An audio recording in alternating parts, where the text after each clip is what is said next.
And then, when turning to Lynette, he told the tale of Gareth. Petulantly she said, I well, for worse than being fooled of others is to fool one's self.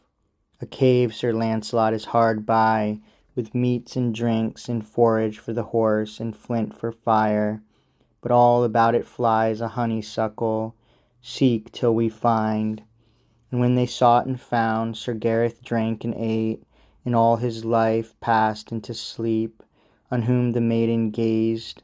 Sound sleep be thine, sound cause to sleep hast thou. Wake lusty, seem I not as tender to him as any mother? I but such a one as all day long hath rated at her child, and vexed his day, but blesses him asleep. Good Lord, how sweetly smells the honeysuckle in the hushed night, as if the world were one of utter peace and love and gentleness. O Launcelot, Launcelot, and she clapped her hands, full merry am I to find my goodly knave is knight and noble. See now, sworn have I, else yon black felon had not let me pass, to bring thee back to do the battle with him. Thus an thou goest, he will fight thee first. Who doubts thee victor? So will my knight knave miss the full flower of this accomplishment. Said Launcelot, peradventure he you name may know my shield. Let Gareth, and he will change his for mine, and take my charger, fresh, not to be spurred, loving the battle as well as he that rides him. Launcelot like, she said, courteous in this, Lord Launcelot as in all. And Gareth, wakening, fiercely clutched the shield. Ramp ye lance-splintering lions, on whom all spears are rotten sticks. Ye seem agape to roar. Yea, ramp and roar at leaving of your lord. Care not, good beasts, so well I care for you. O noble Launcelot, from my hold on thee streams virtue, fire, through one that will not shame even the shadow of Launcelot under shield. Hence let us go. Silent the silent field they traversed, Arthur's harp, though summer wan, in counter motion to the clouds, allured the glance of Gareth dreaming on his liege. A star shot. Lo, said Gareth, the foe falls. An owl whooped. Hark the victor pealing there. Suddenly she that rode upon his left clung to the shield that Launcelot lent him, crying, Yield, yield him this again. 'Tis he must fight.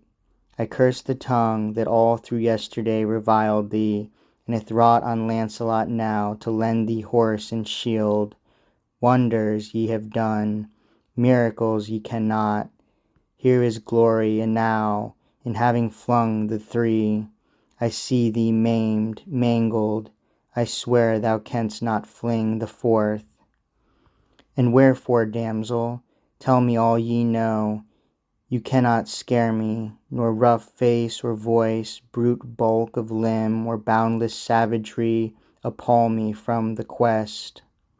Nay, prince, she cried, God wot, I never looked upon the face, seeing he never rides abroad by day, but watched him have I like a phantom pass, chilling the night, nor have I heard the voice.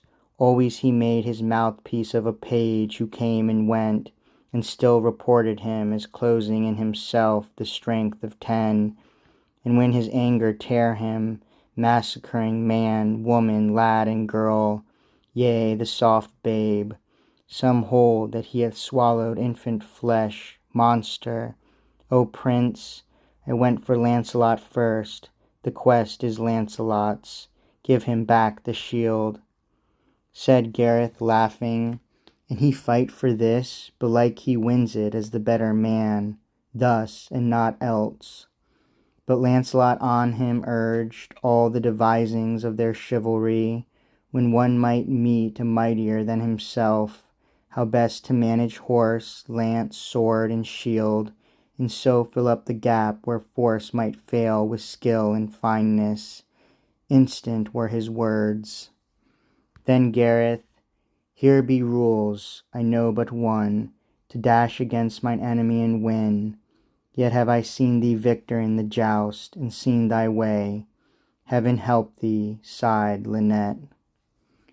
Then for a space, and under cloud that grew to thunder gloom, palling all stars, they rode in converse, till she made her palfrey halt, lifted an arm, and softly whispered, There. And all the three were silent, seeing, pitched beside the castle perilous, on flat field, a huge pavilion like a mountain peak, sunder the glooming crimson on the marge, black, with black banner, and a long black horn beside it hanging, which Sir Gareth grasped, and so, before the two could hinder him, sent all his heart and breath through all the horn. Echoed the walls, a light twinkled, anon came lights, and once again he blew, whereon were hollow tramplings up and down, and muffled voices heard, and shadows passed, till high above him, circled with her maids, the Lady Leonores at a window stood, beautiful among lights, and waving to him white hands in courtesy. But when the prince 3 times had blown, after long hush, at last, the huge pavilion slowly yielded up, through those black foldings that which housed therein. High on a night-black horse, in night-black arms, with white breastbone, and barren ribs of death, and crowned with fleshless laughter, some 10 steps, in the half-light, through the dim dawn, advanced the monster, and then paused, and spake no word.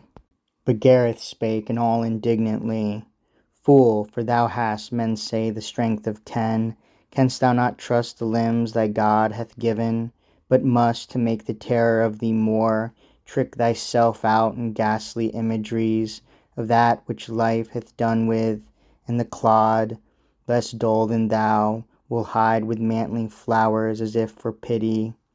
But he spake no word, which set the horror higher. A maiden swooned. The Lady Leonores wrung her hands and wept, as doomed to be the bride of night and death.